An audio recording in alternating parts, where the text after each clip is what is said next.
Hi అండి. ఈరోజు morning బ్రేక్‌ఫాస్ట్‌లోకి మా అమ్మ చేసినట్టు ఆవిరి కుడుము, టమాటా, కొత్తిమీర చట్నీ చేశాను. టేస్ట్ అయితే చాలా బావుంది.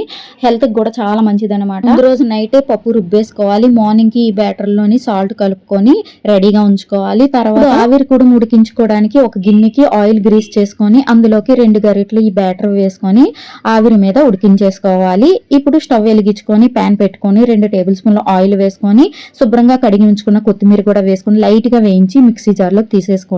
ఇప్పుడు ఇదే ప్యాన్ లోకి కొన్ని ఎండుమిర్చి వేసుకొని లైట్ గా వేయించుకొని మిక్సీ జార్ లో తీసేసుకోవాలి. కొంచెం వెల్లుల్లిపాయ కూడా వేసుకొని అదే మిక్సీ జార్ లో తీసేసుకోండి. ఇప్పుడు ఇందులోకి టమాటాని కొంచెం ఎక్కువగా తీసుకొని పెద్ద ముక్కలుగా కట్ చేసుకొని టమాటా కూడా లైట్ గా మగ్గించుకొని అదే మిక్సీ జార్ లోకి తీసేసుకొని నిమ్మకాయ సైజ్ అంత చింతపండు, 1 స్పూన్ జీలకర్ర, రుచికి సరిపడినంత ఉప్పు వేసుకొని ఇదంతా మిక్సీ పట్టించేసుకొని కావాలనుకుంటే పోపు వేసుకోవచ్చు, లేదంటే లేదు.